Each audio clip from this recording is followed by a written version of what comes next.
கர்த்தருடைய நாம் மகிமைப்படுவதாக. நான் உங்கள் சகோதரி மிஸ் சித்தவராஜ். கர்த்தர் இன்றைக்கு நமக்கு தருகிற வசனம் சங்கீதம் 57 முதலாம் வசனத்தின் பிற்பகுதி.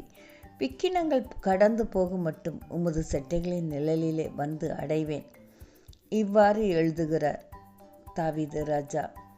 எந்த சூழ்நிலையில் இந்த மாதிரி எழுதுகிறான்னு பார்த்தோம்னா, தாவீது சவுலுக்கு தப்பியோடி கெபியில் ஒதுங்குகையில் தன்னுடைய உயிருக்கு எந்த ஒரு நஷ்டமும் நேரிடக்கூடாதுங்கிற ஒரு வேதனையில் இந்த பாடலை எழுதுகிறார். இன்றைக்கி நாமளும் கூட நம்முடைய கஷ்டங்களில், நம்முடைய நஷ்டங்களில் நமக்கு ஒரு அடைக்கலம் கிடையாதா, நமக்கு ஒரு செட்டைகளின் நிழல் கிடையாதா என்று சொல்லி ஏங்குகிறோம் இல்லையா? இன்றைக்கி கர்த்தருடைய செட்டைகளின் நிழல் நமக்கு நேராக வந்து நிற்கிறது. கர்த்தரால் கூடாத காரியம் ஒன்றுமில்லை. அந்த செட்டைகளின் நிழலில் நம்மளுக்கு ஆரோக்கியம் உண்டு. நம்முடைய வேதனைகளுக்கு ஒரு முடிவு உண்டு. நம்முடைய ஒவ்வொரு காரியங்களுக்கும் தப்பியோடி நாம் அதில் ஒதுங்கி கொள்ளுகிற வேளையில் ஒவ்வொரு ஆபத்தையும் ஒவ்வொரு வேதனைகளையும் நாம் கடந்து வருவோம். கர்த்தரால் கூடாத காரியம் ஒன்றுமில்லை. எலிசாவுக்கு இந்த மாதிரி ஒரு பாதுகாவல் கர்த்தர் கொடுத்திருந்தார்.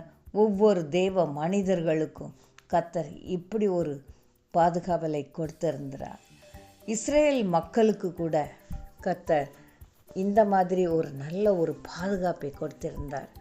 இன்றைக்கி உங்களுக்கு எனக்கும் கர்த்தர் தர வல்லவராக இருக்கிறார். நாமும் நம்முடைய ஒவ்வொரு ஆபத்து காலங்களில் நாம் அவருடைய செட்டைகளின் நிழலில் போய் மறைந்து கொள்வோம். மறைந்து கொள்கிற வேளையில் நம்முடைய கஷ்டங்கள், நம்முடைய வேதனைகள், நம்முடைய நோய் படுக்கை, நம்முடைய கண்ணீரின் பாதை எல்லாம் மாறி போகும். கர்த்தரால் கூடாத காரியம் ஒன்றுமில்லை. ஒரு தேவ மனிதருக்கு விரோதமாக ஒரு மந்திரவாதி செய்வனை வைத்து பார்த்தார். அப்பொழுது அந்த அசுத்தாவி அவரை வீட்டை சுற்றிலும் தீ எரிகிறது, என்னால் அவருடைய குடும்பத்துக்குள்ளே போக முடியாது, அவர் வீட்டுக்குள்ளே போய் எந்த ஒரு தப்பான செயல்களை செய்ய முடியாது என்று சொல்லி திரும்பி வந்து விட்டனவா. அதன் பிறகு அந்த மந்திரவாதி அந்த தேவ மனிதனிடத்தில் விசாரிக்கிற வேளையில், ஆமாம், நான் ஆண்டவரை ஏற்றுக்கொண்டது நிமித்தம் பல மணி நேரம் ஆண்டவருடைய பாதத்தில் அதிகாலையிலே நான் காத்திருப்பேன். அப்படி ஒரு ஜப வாழ்க்கையை அவர் வாழ்ந்து கொண்டு இருந்தார்.